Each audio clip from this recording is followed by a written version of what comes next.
হতাশা মাদক দিয়ে দূর হয় না। হতাশা দূর হবে, বলে দিব, তিনটা জিনিস, মাত্র তিনটা। কয়টা ভাই? এক, 5 ওয়াক্ত নামাজ। এক কি? নামাজে আপনি অজু করে সেজদা দেন, ইনশাল্লাহ আপনার মনে প্রশান্তি না আসলে আমাকে এসে বলেন যে আসে না।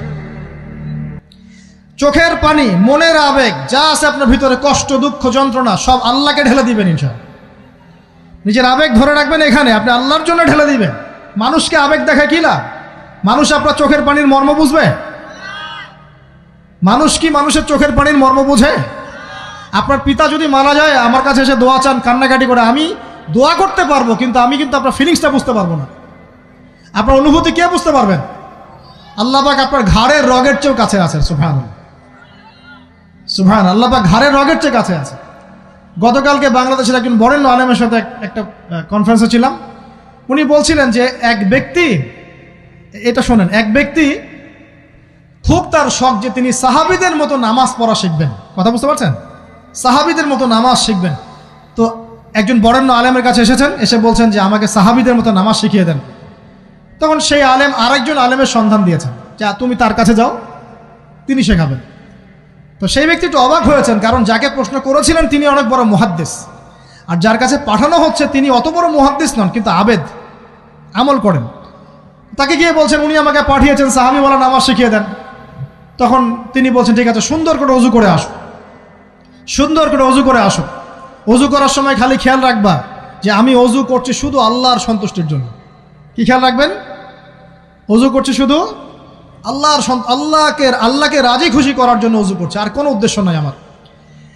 অজু করতে যাচ্ছে, তিনি আবার বলছেন দাঁড়াও, শুধু আল্লাহকে রাজি খুশি করার জন্য অজু করো।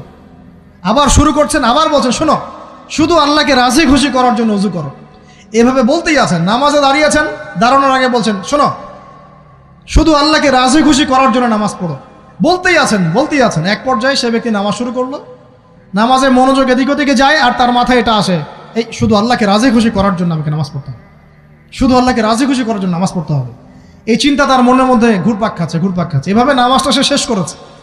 শেষ করে চিন্তা করছে যে নামাজ তো পুরোপুরি মনোযোগ দিতে পারলাম না। বারবার মাথার মধ্যে এরকম চিন্তা আসছে, আল্লাহ আমাকে তুমি মাফ করে দাও, নামাজটা আমার মনে হলো না ঠিক মতো।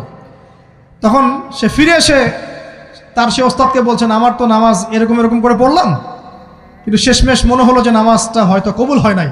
আল্লাহর কাছে খুব মাফ চাইলাম, আল্লাহ আমাকে মাফ করে দাও, নামাজটা মনে হলো না। তখন সেই যে প্রথম ব্যক্তি যিনি পাঠিয়েছেন তিনি বলছেন এটাই হলো সাহাবীওয়ালা নামাজ।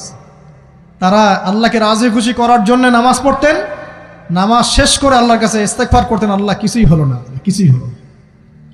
আমার কথা কি বুঝতে পারছেন? অতএব আল্লাহকে রাজি খুশি করার জন্য আপনি আপনার আবেগ, আপনার ইবাদত সব ঢেলে দিবেন ইনশাআল্লাহ। অন্য কারো কাছে কিছু পাওয়ার আশা করবো। আমাকে আল্লাহ পাঠিয়েছেন দুনিয়াতে নামাজ পড়তে, রোজা রাখতে, দিনের প্রচার করতে, দিনের জ্ঞান অর্জন করতে, এই তো। তা আমি একজন মেয়ের জন্য জীবন নষ্ট করে দিব কেন? আমি তাহলে আল্লাহর কাছে কি মুখ দেখাবো, আর নবীর কাছে কি মুখ দেখাবো?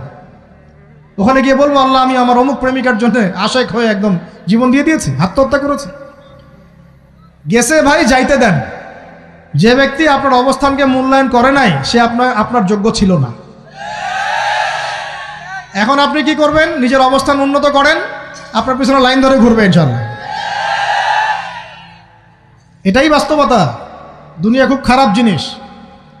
মানুষের অবস্থানকে মূল্যায়ন করে, মানুষের অবস্থানকেই মূল্যায়ন করে, কিন্তু আল্লাহ রাব্বুল আলামিন আপনাকে সর্বাবস্থায় ভালোবাসেন। আলহামদুলিল্লাহ।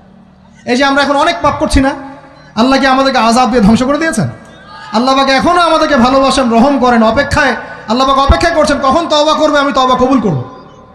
এই কখন আমার বান্দা খালি একবার বলে আস্তাগফিরুল্লাহ, আল্লাহ পাক সাথে সাথে মাফ করে দেবেন ইনশাআল্লাহ। আর সেই আল্লাহকে ভুলে আপনি কার পিছনে ছুটছেন? আমরা কিন্তু নিয়াত করতে পারি ভাই যে আমরা যারা ওয়াজ শুনলাম জীবনে কোনোদিন সিগারেটে হাত দিব না ইনশাআল্লাহ। রাজি আছি ভাই? অন্য বড় বড় জিনিস তো বহুত দূরের কথা। আচ্ছা, অনেকে রাজি হয় নাই কেন? আপনারা কি অলরেডি আসক্ত? আমি অনেক ভাইকে দেখেছি মাশাআল্লাহ ইফতার খুলেই একদম বেনসন টানা শুরু করে। হ্যাঁ, এটা যে হারাম আপনাদের কেউ ওয়াজ করে শোনায় নাই? এটাকে কি মনে করেন আপনারা, হারাম না হালাল? কেউ বলেছে মাকরু, নাকি মাকরু ফতোয়া দিয়েছে?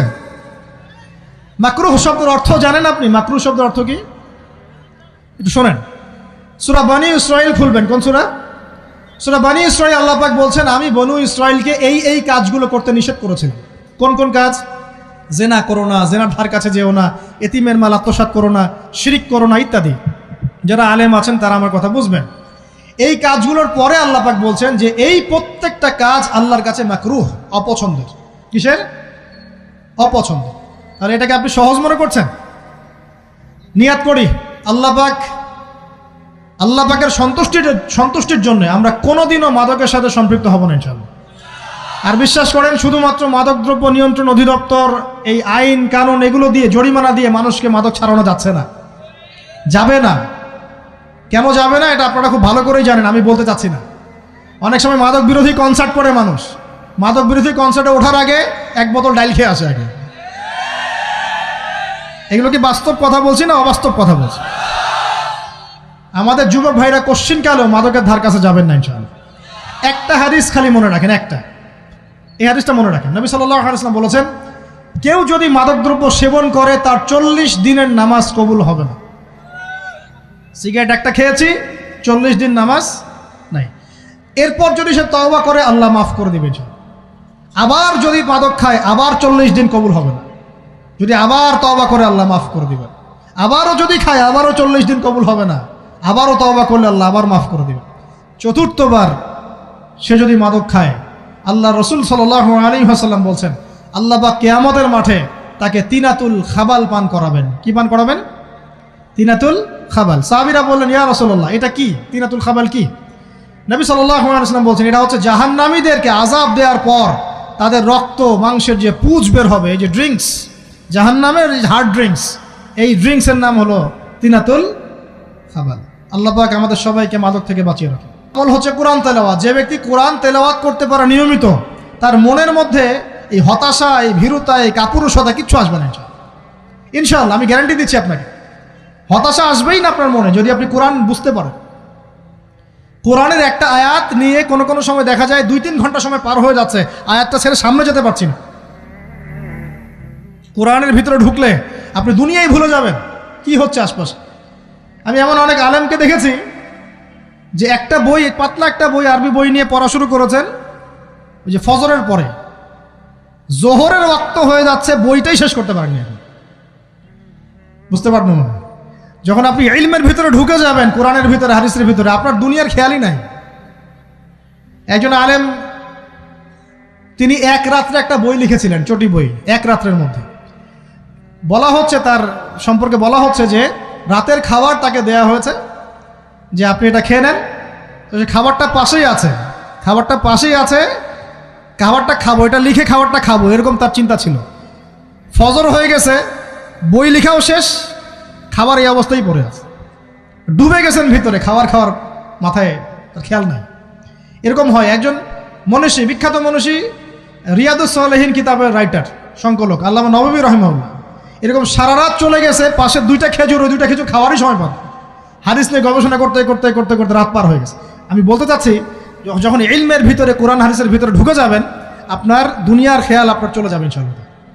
এই টেনশন, হতাশা, এই সেই বাদ। তখনই আল্লাহ পাক আপনাকে তার পক্ষ থেকে রহমত দিবেন, বরকত দিবেন, আল্লাহ আপনার দুনিয়ার কাজগুলো করে দিবেন ইনশাআল্লাহ। তখন দেখবেন কেউ আপনার দুনিয়ার ওই কাজটা করে দিয়েছে, কেউ ওই কাজটা করে দিয়েছে, কেউ বাসায় খাবার পাঠিয়ে দিয়েছে, আল্লাহ পাকই এগুলো করাই দিবেন ইনশাআল্লাহ। তো প্রিয় ভাইরা, মাদকে যাব না আল্লাহর কাছে আসবো? 2 নাম্বার কোরআন তেলাওয়াত, 3 নাম্বার আল্লাহর জিকির। 3 নাম্বার কি ভাই?